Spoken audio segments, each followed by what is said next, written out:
What happens to your money? What happens to your business? What happens to your finances in the event of an unforeseen circumstance, like you die or get incapacitated? Well, that's a question most people ask, especially if you've never thought about it or planned for it, because it's going to be one of the most eye-opening situations. If you've ever had a family member who's maybe been in a bad situation, maybe they either lost their life or maybe they're in an illness, you've seen how finances can tear apart a family, can tear apart a business, can tear apart people. And the biggest challenge today is, how do you protect yourself against that?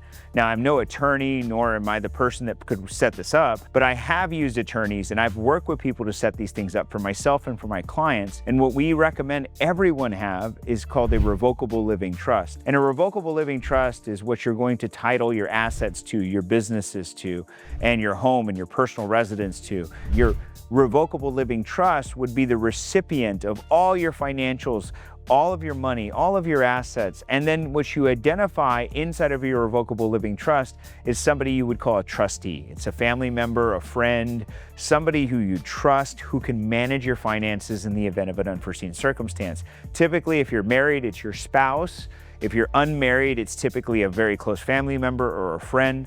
You know, I have mine designated as a very close family member. In addition to that, I'm named in some of my friends' estates as their trustee, because you have to believe that this person is going to be able to manage your finances in a way that you would be happy with, because that's a huge deal, right? If you have children, well, who would get the money? When do they get the money? If you have a family, what happens to them? If there's big money or little money, it doesn't matter. And it avoids having to go to court to fight and contest for these things. Setting up a revocable living trust is the most fundamental thing that everybody should be doing, especially if you're a high net worth individual, especially if you're a business owner.